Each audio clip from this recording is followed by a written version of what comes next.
तो कोई ना कोई रास्ता निकाल करके वादी को पराभव करने के लिए उपाय किए जाते हैं। एक गुरु थे और उनका शिष्य था। तो गुरु और शिष्य में प्रतिदिन शास्त्रार्थ होता था। शिष्य जो था वो श्राद्ध कर्म को नहीं मानता था। तर्कों के द्वारा श्राद्ध कर्म को खंडित करता था।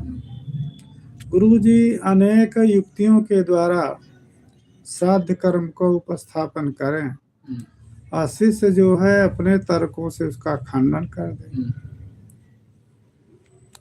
तो गुरु जी को एक ये भी चिंता थी, ये तो ठीक है, गुरु की विद्या यदि इतनी उत्कृष्ट हो कि शिष्य भी उससे पराजित हो जाए तो गुरु का गौरव है। परंतु गुरु को ये भी ये भी प्रतिज्ञान करना था कि इसको श्राद्ध में श्रद्धा है कि नहीं है। यह तो युक्तियों के द्वारा ये खंडन कर रहा है, अथवा इसको श्राद्ध में आस्था ही नहीं है।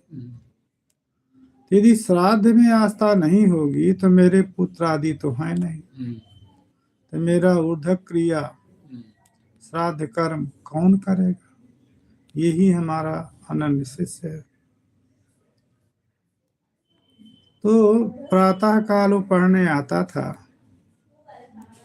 तो पत्नी से कहा देखो आने वाला है, एक नाटक करना है, हम को एक चद्दर सफेद उड़ा दीजिए और चारपाई का पावा पकड़ के धोइए।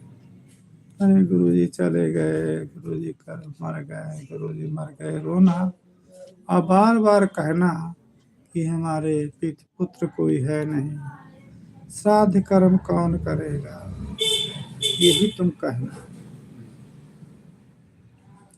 यदि वो कहे कि मैं श्राद्ध कर्म करूंगा, तुम उससे कह देना कि आप तो श्राद्ध कर्म को मानते ही नहीं, इतना तुम कहना। हमको लेट गए, देखा कि आने वाला है तो पकड़ के रोने लगे, हाय दैया चले गए, मैं अनाथ हो गई।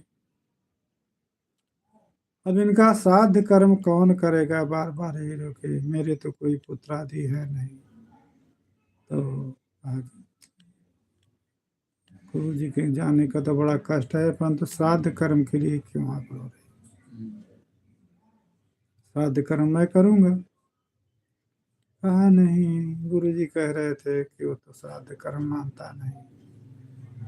कौन कहता नहीं मानता, वो शास्त्र की बात थी, युक्ति की बात थी। श्राद्ध कर्म को मानता हूँ।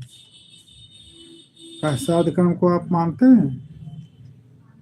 हाँ मानता हूँ। कहा मानते हैं? कहना मानते हैं। गुरु जी उठ के खड़े हो बैठ गए। कहा कहो परास्त हो गए। कहा गुरु जी जिंदा हो रह करके परास्त तो नहीं कर पाए, मर के परास्त किए तो क्या परास्त